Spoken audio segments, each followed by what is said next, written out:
This local government elections is just a drop in the ocean. There are elections that are coming, which we believe it will be a watershed moment.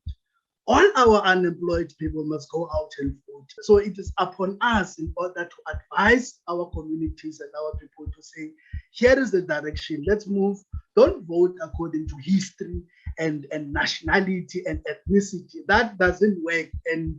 And this thing of race profiling, it's not working with us. You understand? Let's move forward and move on and move away from apartheid syndrome. It's not working.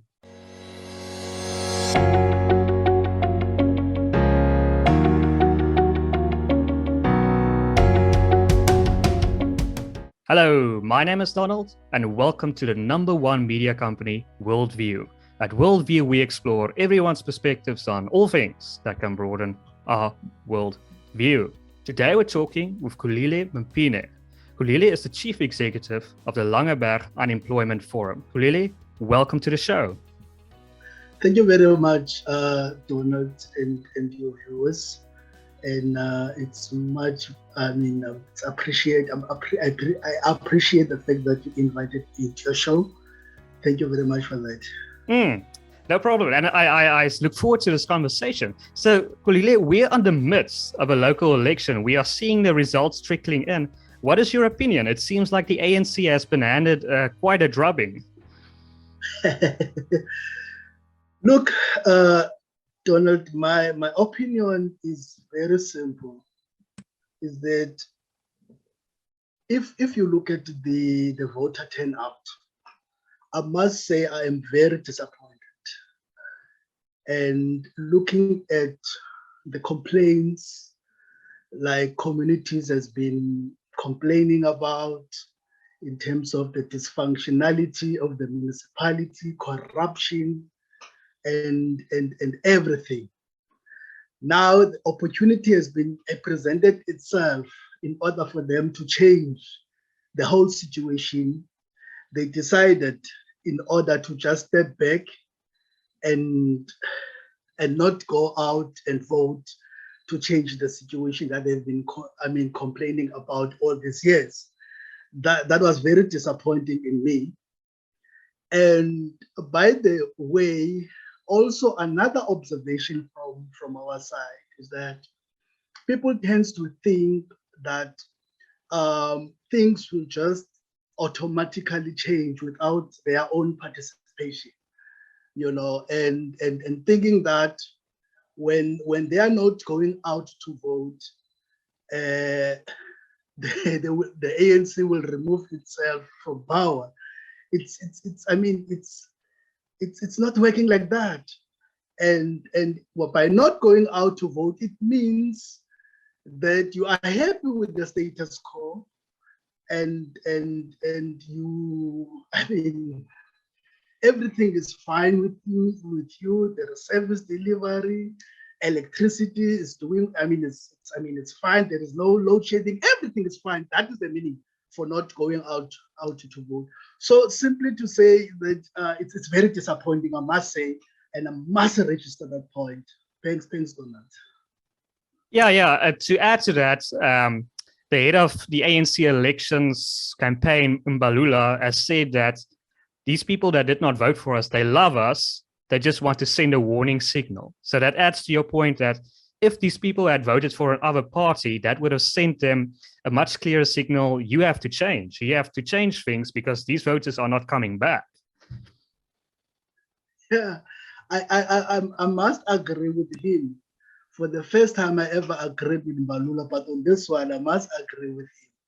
Because by not going out to vote, it means that you still love the organization that has been abusive, for quite some time, So people fell in love with that abuse, unlike some of us who tend to see things differently.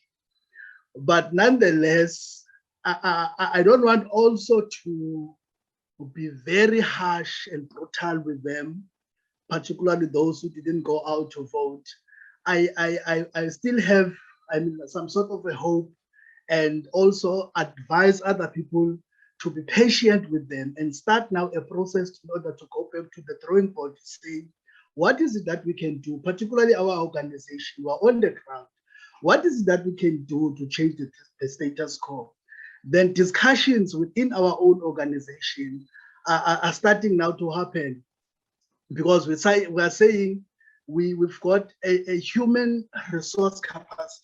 As much as we do not have resources in terms of finances, but how can we use what we have effectively in order to help these helpless people? Particularly, we must help them and save them from themselves. You understand what I mean, Donald? So it is our role and duty now that we have taken upon ourselves as a responsibility that we must engage on moving forward.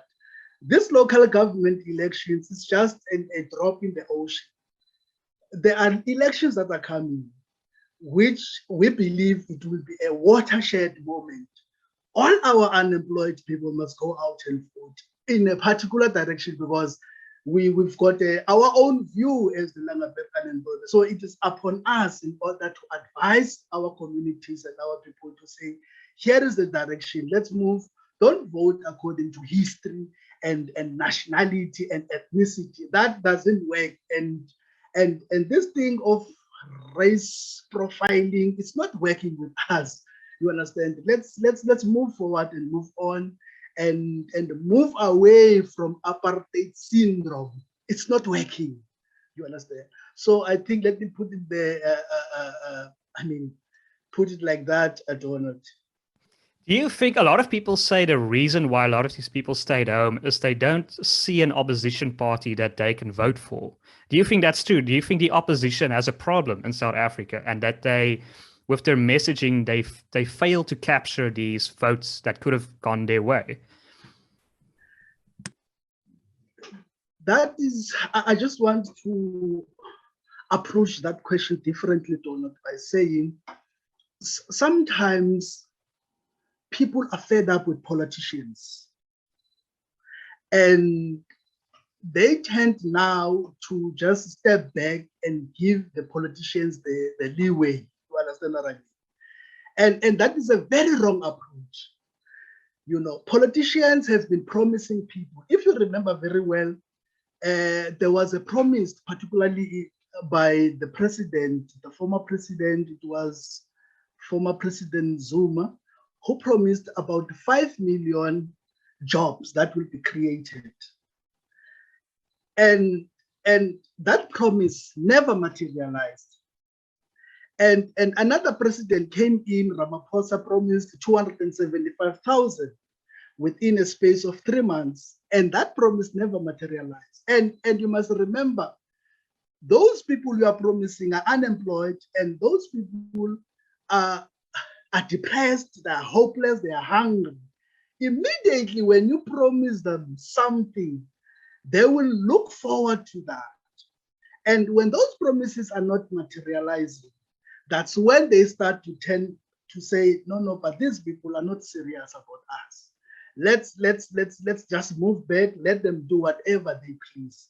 Of which, by doing so, you are giving now these politicians, in order to take charge of your life, rather go out there in full force, vote them out of power, use that opportunity, vote them out of power, and put whoever who can, change your life. It has nothing to do what political, this is a democratic dispensation. There is no apartheid that will come back. If the DA is doing good as it is doing now in the Western Cape, why can't we give them an opportunity in order to govern the country?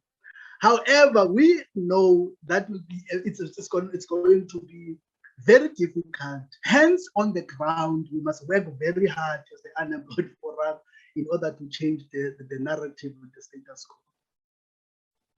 So it seems like you're suggesting that the problem is really complacency. People are, they don't want to really, or they don't have the motivation to punish bad behavior. That's really the problem here. It's a huge problem. complacency, it doesn't make any changes. We must take charge of our lives. We must use the freedom that we have effectively. You understand? We can't complain forever, Donald. I mean, it's 27 years now. Unemployed people can't move from Khayelitsha to Cape Town by train. You know, PRASA is dysfunctional. Unemployed people are suffering in Khayelitsha. They can't go out there to seek for job opportunities, because the mode of transport, which is very, very cheap for them, is dysfunctional. You know, cables are taken out of the tracks, and the tracks now recently there are no tracks in some of the stations here in the Western Cape. You know, and we can't blame and complain. Rather, let's use the only weapon that we have, which is our vote. Donald, that's what I believe in. Well, it seems like Ramaphosa has now 2 years to change the course of the ship, because otherwise it seems like the ANC is heading towards below 50% in the next national election. Do you think that's going to happen? What is your opinion of a man like Ramaphosa? Look, it's like waiting for a PRASA train at the airport if people think that Ramaphosa will effect any changes. You can't divorce Ramaphosa from his organization. You understand what I mean? You can't divorce him from his organization, because the only yardstick to measure Ramaphosa, you measure him on the basis of how does he implement his organization's policies. You understand? So there is no ANC with and on others' hand it's a Ramaphosa. No, Ramaphosa is ANC and ANC is Ramaphosa. So you can't divorce Ramaphosa. So what I'm trying to say to you now, Donald, is that there is nothing that Ramaphosa can do within that Takarish organization, if I put it like that, because there are many of them in that organization that are corrupt. You understand? And no one wants to be associated with such an organization. We understand the history of the African, the forebearers of the African National Congress were very genuine people who believed in non-racialism and a better life for all, of which the current generation is not there anymore. It's about themselves and their families. So whoever believes that Ramaphosa can change, I'm still repeating myself by saying that person is waiting for PRASA train that is dysfunctional at the airport, of which that train will never arrive at the airport. Yeah, I don't agree with a lot that Musi Maimane says, but I agree with him when he said we have an ANC problem, not a Zuma problem. That's really what we have. And yeah, so why do you think Ramaphosa is so popular? Why does he keep remaining so popular with South Africans? But how do you measure Ramaphosa's popularity? Well, polling.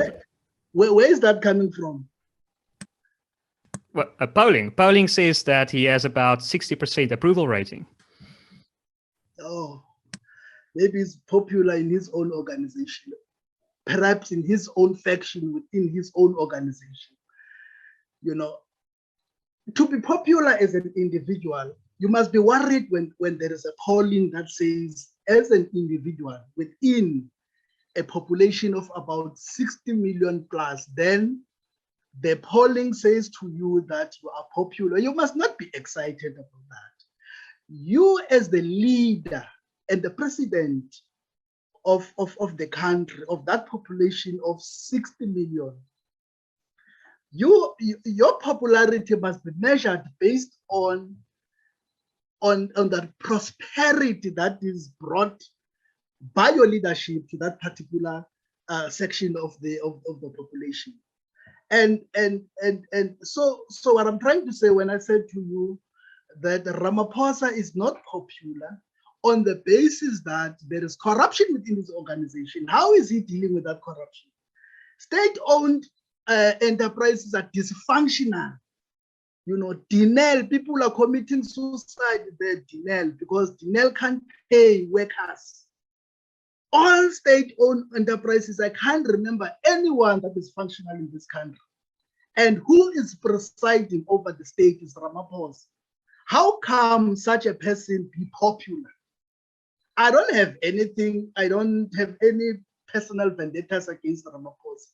I like him as a person. He's a well-known business person, well-respected in the business cycles and stuff like that. But you measure a leader, Donald, based on what is happening on the ground. There was what was called Ramaphosa Foria or Ramaphoria, something like that. And all of us, the majority of us, to be honest, we were happy when Ramaphosa took over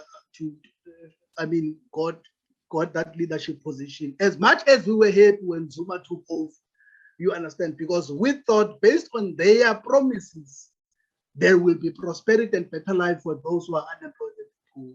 But contrary happened. 500 billion is gone in front of Ramaphosa. Who says what?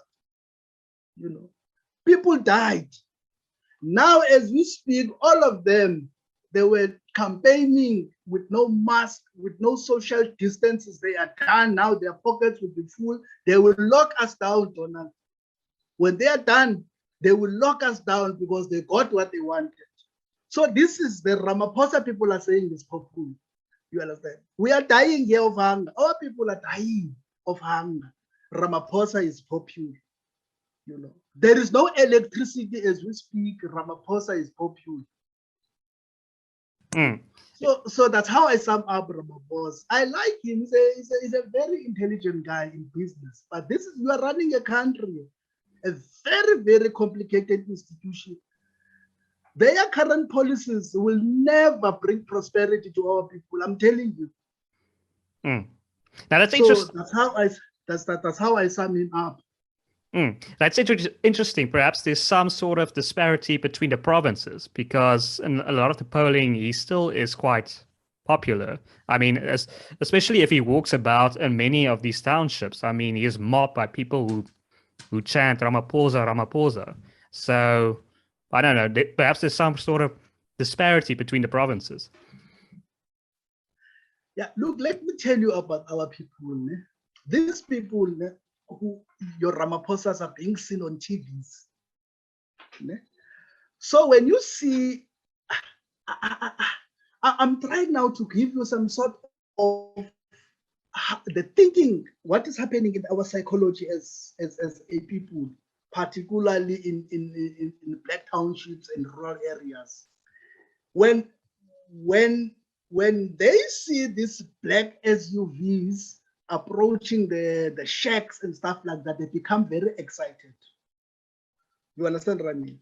Here is this Ramaphosa president whom we saw him on TV. And he is now close to us. There is that excitement, you know. But some of us who does not get excited of seeing SUVs in a convoy, the entourage of a president approaching shacks, you know, and you see the majority of our people in those shacks are clapping hands when they see the entourage of a president. You're supposed to be worried, you know. Why am I excited, I mean, to see an entourage of SUVs in shacks, you know? And that what kind of a leader will visit his own people that he claims he is leading in shacks with SUVs? What example are you showing to those people to say, here we are, because of your votes, we are enjoying your votes, we just come here to say hello, you know, and get back to their comfortable life. So hence we are saying, here as the Langeberg Unemployed Forum, Donald, we have a role to play here to educate these poor people and save themselves from themselves, because there is a problem that we have identified. So we need to do something, because we are on the ground on daily basis. Langeberg Unemployed Forum wanted to expand, you understand that, to educate these people to see things differently. You understand? And we've got the capacity, we can do that. But you know, some of the things need some sort of resources, you know. Oh yeah, that's a fascinating perspective. I mean, so you're sort of saying people are chanting and heading towards the fences merely because it's a spectacle. It's not necessarily because they are in love with Ramaphosa. It's sort of just the event. But a person like Xolile Mpini, who has been on our channel a few times, I know you've said that, or you said earlier in this interview that the race card doesn't really work anymore. But Xolile Mpini says it's still working. He says a lot of black people, they are terrified of apartheid. That is why the ANC goes about and says the DA is the party of apartheid. They want to bring it back. So do you think that's still something that works? I tend to agree fully with Xolile on the basis that the current ruling elite, they've lost the plot. Now the only weapon that they can use is to play a race card and apartheid that, and bring that apartheid thing in the minds of our people, and that is fear mongering orchestrated by the ruling elite. So Xolile is correct, because when they come here to our people, they will stand on the podium and say, if you give a Democratic Alliance your vote, or Freedom Front your vote, you must know that you are bringing back apartheid. That's what they are campaigning about. Now, ourselves as sober people, we read in between the lines to say, it seems to us that the ruling elite doesn't have any promises to make anymore. The only thing is to fear, to monger the fear to our people. Fear mongering, people must be fearful and see nothing else but only the ruling elite. Now, what we are normally saying as the Langeberg Unemployed Forum is that if there is no counter narrative to this narrative that is wrong, the fear-mongering narrative that is wrong, then we will be failing our population, particularly the black people, because we must be very consistent in terms of educating we must not be tired, and we must be very patient, because we are dealing here with very difficult people who see things their way, you understand? And I know that because I'm coming from that generation. So hence we are saying, now we see things differently. You know, sometimes to engage different people, you start to see things differently. Now, it is our responsibility now to assume that the responsibility, let me put it like that, Atola, to assume that responsibility and help our people, because those people need us to help them, nothing else. And we need to build a very sound and reasonable relationships with different human beings, you understand, and introduce them to come to visit our communities. Because you know what is happening? Once you don't come to my community, Donald, and people will, if you don't come and visit my community frequently, people will say things, because and those who are there listening to me saying that Donald is a problem, Donald will bring apartheid back, and you are not there to defend yourself. Those people will believe me because I'm living there with them. But if you come with me, then we organize some sort of a workshop. We make it some sort of an annual program, not annual program, they say, on quarterly basis. You interact with the black people as a white person, as you are, Donald, on workshops, try so that the people, they can hear your side of the story. How do you view this thing of apartheid coming back if white people are in charge? That will also help us. You understand? So we've been even saying that if we can have each and every quarter a different white person to come and address the unemployed people on a different topic. And we have that brutal, I would say, engagement. And you must defend yourself. You understand? So that when people get out of that venue, they quite know that, no, this is nonsense, because at least Donald explained to us what is meant by democracy and what is meant by when we are saying that people would demand freedom, and what is meant by the will of the people. Those discussions are not there. The ruling elite will never bring those discussions, because such discussion empowers communities. So hence I'm saying, Donald, this is a very tricky issue. I agree fully with Soli, and that it's upon us in order to develop some sort of a program that involves the people that are being, I use as a scapegoat to say white people will bring apartheid back, and we must bring those people to our communities to defend themselves. Thanks, Donald. And you don't think the Freedom Front Plus or the DA does that? They don't they work with your organization to say that they are not a parties of apartheid? Look, to be honest, in our Langeberg municipality, we tried to engage the Democratic Alliance, because Democratic Alliance then they governed that municipality. But we were not that brutal, because the people that were in charge of that municipality in the level of the political bearers, office bearers, they were not so keen in understanding the struggles that we are facing as the unemployed. It was very difficult to converse with them. Instead, they will engage you on some sort of gossips and stuff like that. Then we said, hey, let's step back, because it's useless in terms of engaging with councillors. Let's rather engage with the administration. But what is very exciting is that administration itself, when you engage, because our organization is a solution-driven organization.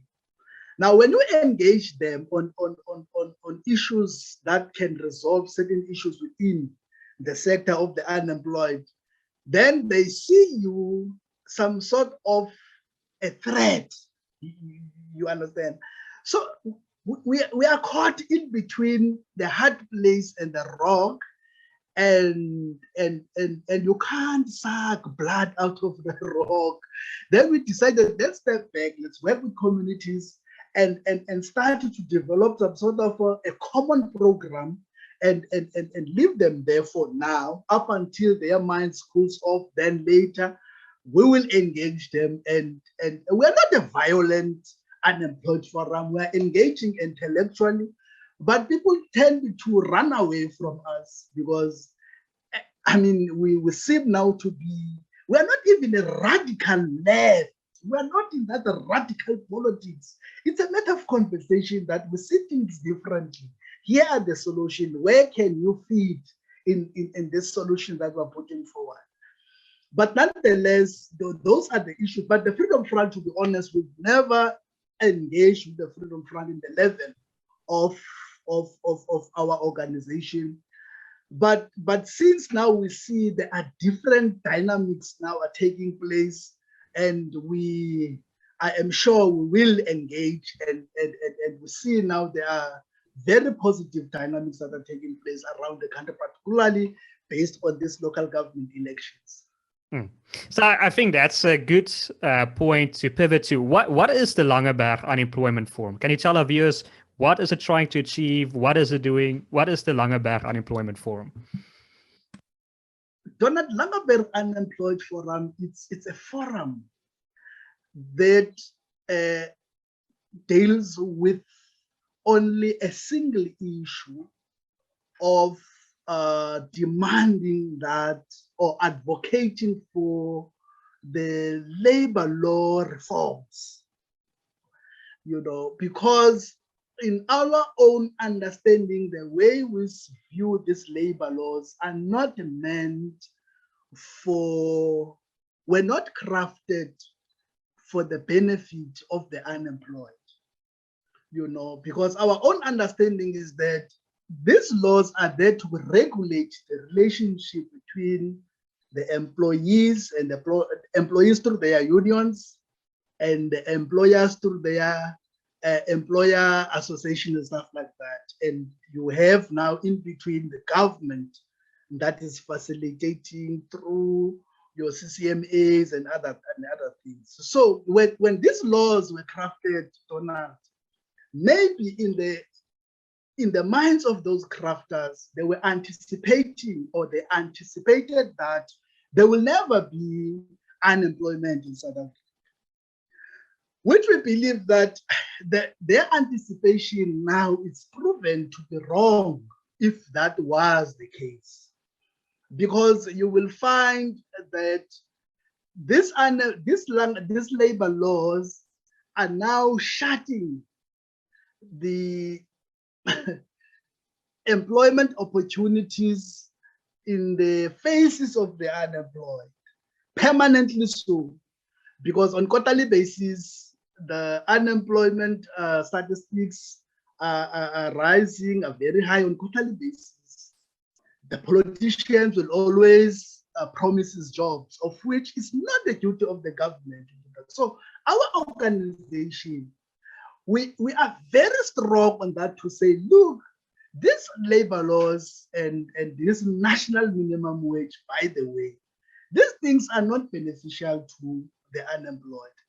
And we will never win the debate to say scrap them off, because there is this radical, powerful voice of the unions under COSATU. You understand? COSATU itself is the tripartite alliance of the African National Congress. So they've got, a common program in order to suppress us as the unemployed. So we are saying as the unemployed, look, create a special dispensation, because we know we don't have funds, monies, we don't have investment holdings as the unions, as they have. We are just these souls, poor souls, the unemployed people who are demanding for their own dignity, to say, allow us to negotiate our own basic conditions of employment and wage with the potential employers. Donald, government is giving unemployed 350 rand for doing nothing, sitting at home, doing nothing, taxpayers and stuff like that. Obviously, we can't, as the unemployed, say we reject 350,000. Then we will be unpopular from our own constituency. The people will reject us if we are saying that 350 rand, you must not take that 350 rand. They are doing nothing for that 350 rand. Now, we are saying to government, if you can give unemployed people 350 rand for doing nothing, why can't you allow us to negotiate our own basic conditions of employment and wage that can be above that rand, that can triple that 350 rand per month? The government says no, that you are advocating for a wage slavery. Then we said, okay, it's fine, we're advocating for slave wages or whatever. Now, if you believe in a grant system and you think that the grant system is a solution to unemployed challenges that we're facing to this country, let us tell you now, you are missing the point. And we know directly that you are deliberately putting the unemployed there, deliberately, because we are creating a voting bloc. If you read now the analysis given by the analysts analyzing the elections now, the same voting bloc that they were wishing for never voted. Unemployed people did not vote, Donald, in their majority. You understand what I mean? So I know there are even discussions about the basic income grant, and we never made any submission. We've made submission in 2016 in terms of the national minimum wage, where we said the national minimum wage must not be implemented They ignored us. And we said to ourselves, we will not waste ink and monies that we don't have and make a submission with regard to the basic income grant. And you must go back and check who are advocating for the basic income grant. Are those people who are advocating for that, some of them, they were workers of COSAG. You understand? So they want to trap us in that poverty. They want to trap unemployed people to remain the bloc, the voting bloc, of which we refuse. We flatly refuse that, Donald. That is what we're advocating. We met with the Deputy President's office in 2019. We made a very comprehensive submission to him to say, here is our submission, exempt us from the labor laws. The guys never came back to us, Donald. We tried to communicate with them. We sent emails. We must go to the internet cafe and send emails, phone them. Unemployed people phone them. We're unemployed. We're not getting any cent. We do these things out of our pockets. If we are sent a loaf to go and buy a loaf of bread with 20 rand, you take 5 rand and buy airtime to phone the Deputy President's office. 2019, they never came back to us. These people. They are brutal, these people. Then we said to ourselves, let's test this democracy. We went to the South African Human Rights Commission. We complained there. We lodged our complaint there in that office. Donald, that was the same year, 2019, in March, on the 26th of March. We said to them, the laws that are made in Parliament are not favorable to us, of which those laws are taking our right to dignity away. Now, it is our responsibility to defend our rights to dignity. Now we see that you have a responsibility of the Human Rights Commission to investigate whether is it real that our rights to dignity is being violated. You know what was their response? They referred us back to Parliament, to go to Parliament and report to Parliament that your right has been infringed by Parliament. What kind of an institution is that? The only thing that this institution is good at is to chase away people that speaks about racism. If there is some sort of they will drive with about 7, 8, or 14 cars in order to go and investigate an incident about racism. Fundamental issues that can bring change to the lives of the unemployed, it's a non-starter to them. These are the frustration that we are facing as the unemployed, but still we are not violent. The only language that this government understands, Donald, is violence. And we will not, Donald, we've got the capacity in order to mobilize our people. We can close the streets, we can close the highways, but we don't want to engage in that, because by closing a highway, you are now sabotaging the economy, of which in the same economy that you're sabotaging, you want to benefit out of it. You understand? Because if you sabotage that economy has a potential of creating 4 or 5 jobs. But now you are now sabotaging your what kind of an unemployed forum is that? Sabotaging economy, of which if you sabotage that economy, you will not be able to get job opportunities. So our intellectual capacity is being challenged in a negative way, but we are still calm. But don't push us into a corner where we can't defend ourselves. Then you must remember, unemployed people do not have got nothing to lose.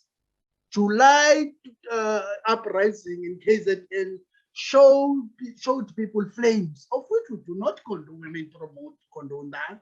That was wrong. Unemployed people must never be used as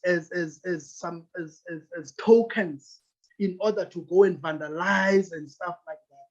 Step back, fight your own battles. You know what happened when they after the July, they could not even buy bread. The same unemployed people could not even buy bread.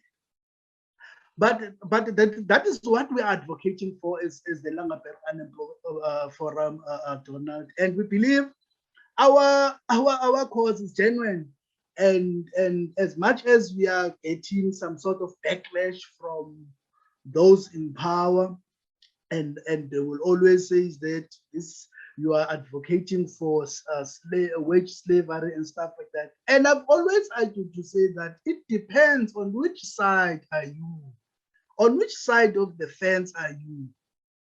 Unemployed people never said to us we're advocating for wage slavery. Unemployed people on the street will, when you ask them, are you working? They will tell you, no, I'm not working. What kind of a job do you want? Any job. What kind of a salary or wage do you want to be paid? Any wage, as long as that wage will keep me alive. You understand what I mean, Donald? So if you are getting paid 50,000 per month and you come here to unemployed people, you are telling them that Unemployed Forum, you are advocating for a slave wage. We don't listen to you and we don't take you serious. So, okay, you've mentioned a minimum wage that is a problem, and you've mentioned a grant is a problem. Are there any other examples of, for example, labor laws that are problems in South Africa? Look, our main focus, Donald, was scrutinizing the Labor Relations Act, and that relationship which excludes, the unemployed people. We are not even sitting in the dinner table where decisions are made at NETLEC. They don't respond to our calls. At some point, we wanted to stage some sort of a sit-in their offices, but could not go there because we don't have a amount of transport to go to Joburg in their offices. But at some point, we'll fundraise and go there to demand to sit in that table with the unemployed, because those people who are seated there are failing us. The government itself is failing us because it is them who are presiding over these laws. You understand? The African National Congress is failing even its own people who are voting for them. So our criticism is based on the labor laws, which are hence we are calling for them, guys, exclude us from this nonsense because we are not benefiting. People are dying of hunger. Let me cite just one example. Here you have what is called people that are coming from Zimbabwe. You understand what I mean?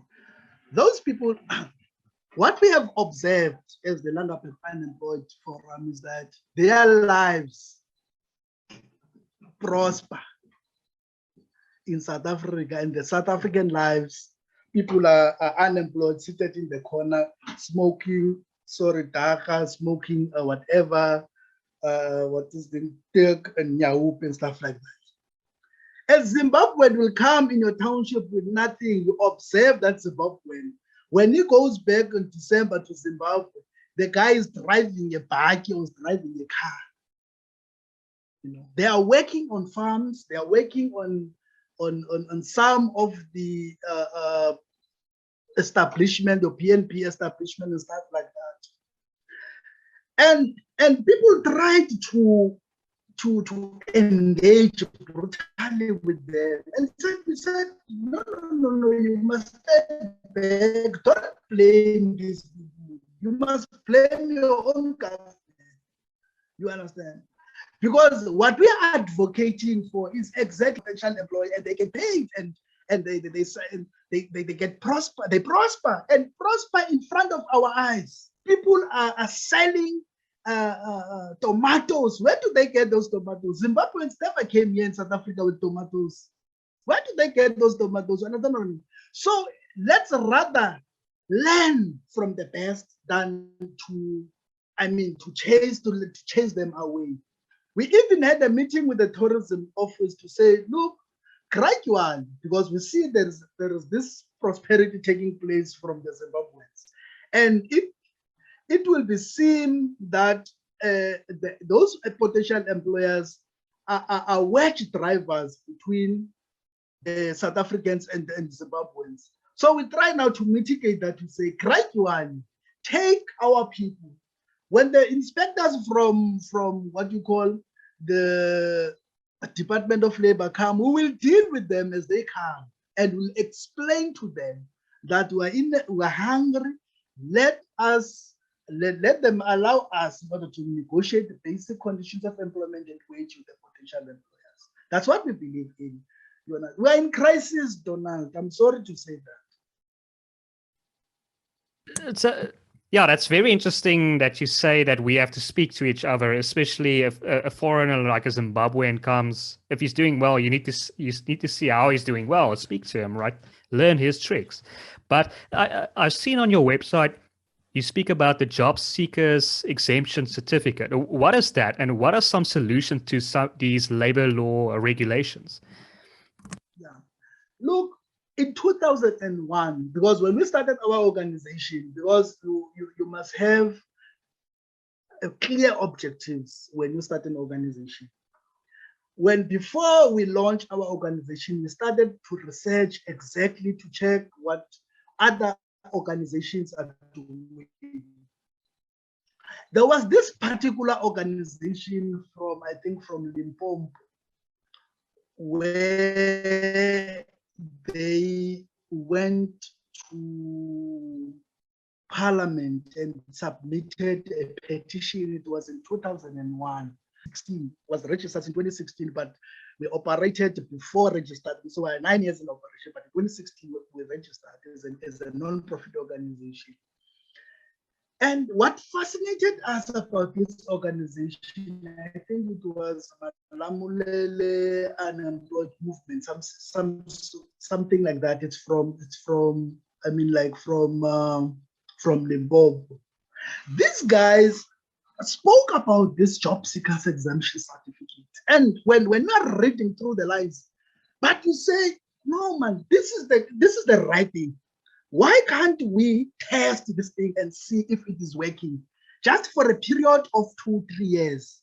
And if it's not working, let's just abandon it. What is nice about the job seekers exemption certificate is to say, let's assume that the government exempt the unemployed from the labor laws. Now, the job seekers exemption certificate is used as a tool where it is signed by the job seeker, where the job seeker says, I, Xolile Mpini, as a job seeker, blah, blah, blah, blah, blah, agree with Donald in terms of the basic conditions of employment and wage, blah, blah, blah, blah, blah. Donald signs and I sign that.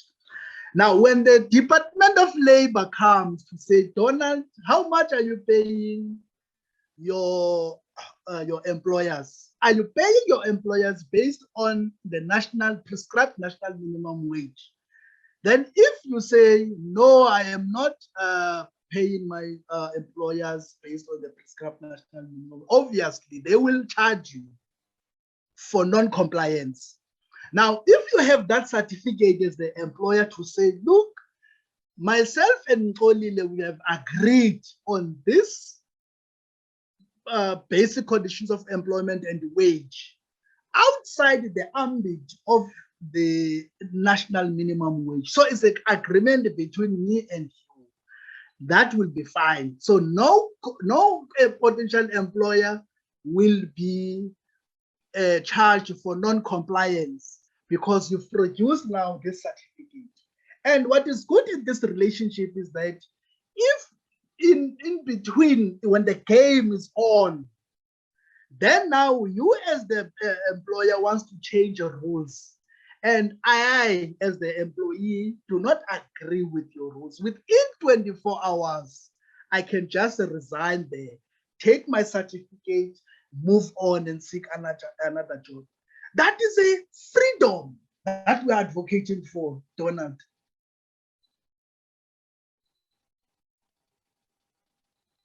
Why can't we be allowed to be free? Huh? Why must be enslaved by the democratic government, whereas there are tools that can be used to free ourselves as the unemployed? That is the basic principle, and we've adopted that job seeker certificate as our program as the Unemployed Forum, because we saw it, and it's a very good, system that can be used, to defend and protect both the employer and the employee. But the government says no, you are advocating for wage slavery, but they are giving us 350 rand. Yeah, that's sad, because I think that one of the problems is, I've spoken to a former ANC minister, Rob Davis, the Minister of Trade. I think the problem is ideology. They fail to recognize that things are not black and white. Like, some things are better than other things, and it's never. So they see, okay, that's a slave wage, but I mean, the alternative is still better. Even if you get paid 1,000 rand, it's better than getting, for example, a 350 rand grant. But they fail to see that, because they're very absolutist. But I mean, yeah. So I know Phil Craig has recommended you to me, and I know that the Langeberg Unemployment Forum now supports Cape Independence. Why did you come to this decision? Why do you support Cape Independence?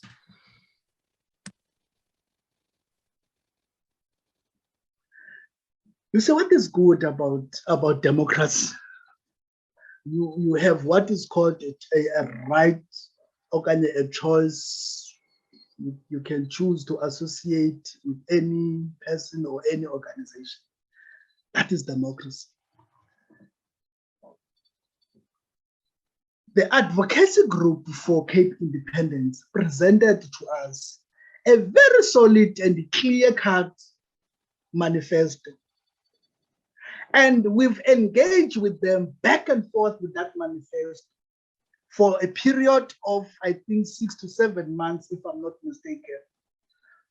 On the other hand, to engage our constituency, to show them that we've done everything in our power.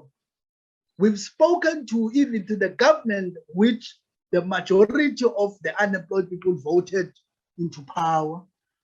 But the government never listens to us. Instead, they labeled us as counter-revolutionaries, as they say. Now here in the advocacy group of that advocates for Cape Independence, we engaged brutally. We've disagreed on other issues, but based on the principle of democracy, you understand, we could not win that debate from them. They swallowed us. They said, this is based on the will of the people. It has nothing to do with that. It is the people of the Western Cape who can decide about their own lives. It is the people of the Western Cape that must decide what is it that must be done with the shacks that surrounds the Cape. It is the will of the people. The people of the Western Cape must decide in terms of which direction do they want to take that will bring prosperity to them. Why must we refuse that as we are seated here with high unemployment rate? And they presented a very solid case to us, and we accepted that. Hence, we are supporting the Cape Independence, because we see Western Cape is the only province that is functional. Donald, you go to the Eastern Cape, there, pit toilets. There are not pit toilets in the Western Cape. I can't think of any. And they're even saying, other people from other provinces, they are saying there is the police of the Western Cape under the DA government are weak. There's a lot of gangsterism in the Cape Flats. Those people are ignorant. It is not. Policing is a national duty of the national government. It falls under national legislation. So who is presiding over the policies? Xolile and Ramaphosa. Who is presiding over the dysfunctional trains in the Western Cape? It's Mbalula and Ramaphosa. Who is deciding on the dysfunctional denial? It's whoever who's in the state Pravin Gordhan and Ramaphosa. So what I'm trying to say to you that in the Cape independence, and what was also very fascinating is that non-racialism is the cornerstone of the Cape independence. Non-racialism, and they don't compromise about that now. You know, and Tina, we understand that there are some of those who will always see race as something that can be used in order to divide people. And at the back, on our priority list as the Unemployed Forum, there is no racism as a priority in our list. There is nothing like that in our list.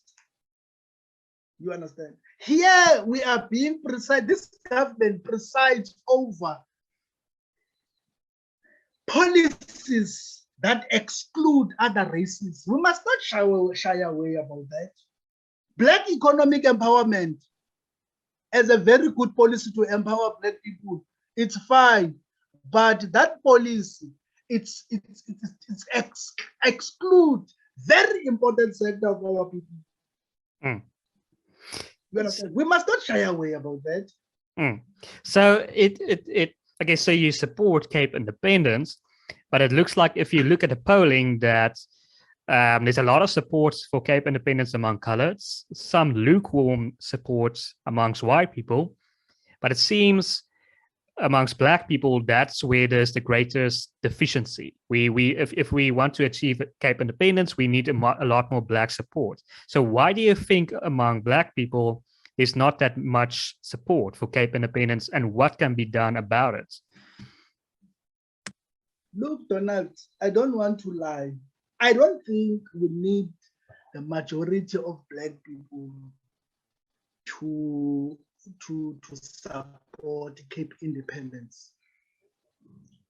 Then if we will wait for them in order to be on board, it means the train will be derailed. You understand what I mean? We took it upon ourselves in order to follow this thing of Cape independence. We didn't know this thing, but we took it upon ourselves as Black people because our organization operates predominantly on Black communities. As much as we are non-racial, but it operates on Black communities. We went out there and find information. We brought Phil on board. We engaged with Phil and other people. You understand? Now it is now our duty, and together of all people of the Western Cape who believes in Cape independence, to engage communities. Not necessarily that it must be Black people that engage Black people on the issue of Cape independence. We must pull together, go to these communities and speak to them. And we will, when we bring you, Donald, in Black communities, we will invite people to come to listen to you, and you present Cape independence. What is this thing? How are we going to benefit out of this Cape independence that we are preaching about? So what I'm trying to say is that people must be on board voluntarily, as we did as the Langeberg Unemployed Forum. Tina, we're not gullible. We're not gullible people. We see things differently. We've moved on, Donald. No one will come to us and tell us Donald is a racist. We don't listen to such nonsense. Instead, Donald must speak for himself and engage with Donald. And out of that engagement, there will be a very good product that will come out of that engagement. We support unequivocally Cape independence. Mm. Well, I mean, clearly this has been, I see our time is running out. This has been a fascinating conversation, great to hear the other side, and we definitely need to have more conversations like this. But I want to give you one last opportunity to add, plug, or say anything that you want to. Donald, people with means must help our organization. Unemployed Forum such as ours, who's open-minded, who see things differently, must be assisted so that we can be able to achieve our project. because unemployed people are like, they're in the reserves. They are waiting to be manipulated by those with nefarious, agendas.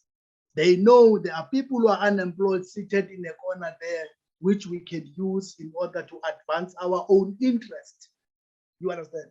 So if our organizations properly helped, we will be able to assist these people not to be used, because we need to engage continuously with unemployed people.